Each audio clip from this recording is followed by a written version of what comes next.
Today I'm going to show you how to make Benihana's Yakisoba at home using the exact ingredients used at the restaurant. We'll go over how to make it with chicken, steak, and shrimp. We'll talk about the top secret Yakisoba sauce Benihana uses that has never before been revealed online. We'll discuss the most common problems home cooks face and how to fix them. By the end of this video, you will be able to make Benihana's Yakisoba at home even better than the restaurant for a fraction of the cost. Now, this is a ridiculously easy dish that comes together in about 10 minutes. But before we get started, we need to talk noodles. We don't have access to the exact brand Benihana uses, but what we can find at most stores will more than suffice. In fact, some brands are even better than what they use at the restaurant, but more on that in a minute. Yakisoba is traditionally made with Japanese alkaline noodles, the same kind you'll find in ramen soup. Now, even though these noodles are yellow, they're not made with egg. Alkaline noodles get their color from the specific type of alkaline salts used to make them. Their texture is chewier and firmer than egg noodles. So you really want to try to track these down if you want to make a true yakisoba. The most commonly available alkaline noodle is Maruchan,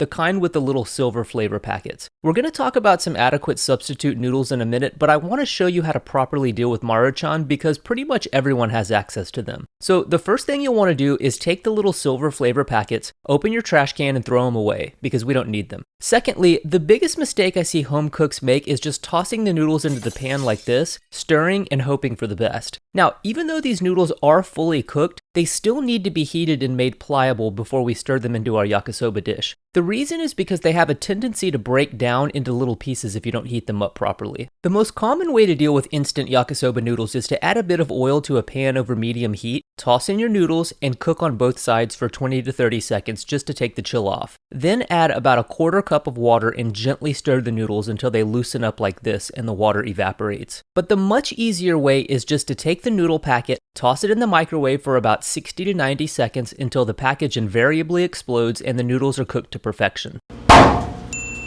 Whichever way you choose, you'll want to make sure they're heated and loosened up before we make the final dish. Now, I, your humble culinary companion, have extensively tested every variety of yakisoba noodle commercially available, and in my experience, there are some good and some bad, although I'm not going to mention any names. But Miyatake brand is closest to what they use at Benihana. They're a little thicker than Maruchan, and the quality seems a bit better. So grab a package of these if you can. And if you can find this version of Miyatake Teppanyaki style yakisoba, these are the best. These ramen made by Sun Noodle are equally as good, but you'll need to boil them before using. And if you're not able to find any of these styles of noodles, the closest cousin to Japanese yakisoba or ramen I've been able to find is Shanghai Yangcheng noodles. These are Chinese alkaline noodles and they make a good yakisoba. Some brands of chow mein also work really well. Now, for the sauce, Benihana used to make their own in-house, but as part of my ongoing efforts to get myself permanently banned from their restaurants, I'm going to reveal to you today that they now use Otafuku brand yakisoba sauce. I plan on doing a future video showing you how to make everything for yakisoba from scratch, but if you want to make Benihana's version, you'll need to pick up a bottle of Otafuku. It's widely available, but I'll include some links in the description. Now, to make the yakisoba, let's heat up a bit of neutral oil in a non-stick pan. I like using non-stick because it makes cleanup much easier. Then toss in 2 to 3 thick sliced white button mushrooms and a pinch of salt to draw out the water. Saute for a few minutes until the water in the mushrooms has completely evaporated,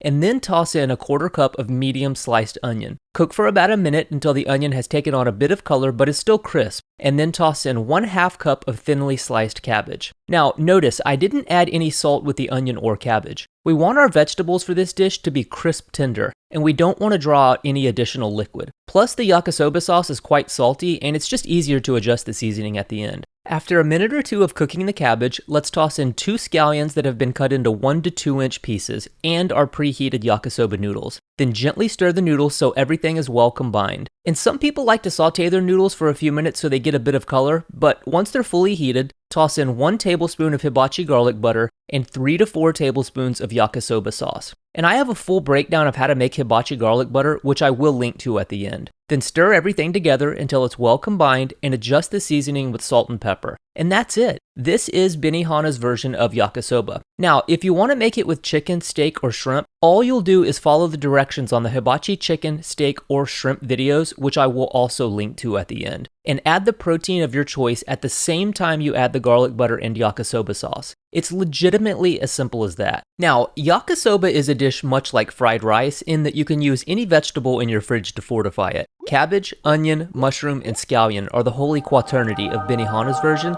but I see it made with carrots quite often. Sometimes you'll see it with red bell pepper. The sky is really the limit, and it's pretty much good with any and everything. So let's test our version. See, whenever you can season things yourself, you can be much more consistent with the final dish. It's always so hit or miss at the restaurant. I hope you'll try this because this actually is better than Benihana's and it's like a tenth of the cost. Now, if you're not able to find any of these fresh noodles we talked about earlier, try using instant ramen instead of dried noodles. For some reason, instant ramen noodles just hold their texture and work better for yakisoba. And if you'd like to learn how to make the hibachi garlic butter, here's the video. And the hibachi chicken, steak, and shrimp videos are all available on this playlist. Thanks for watching. See you next time.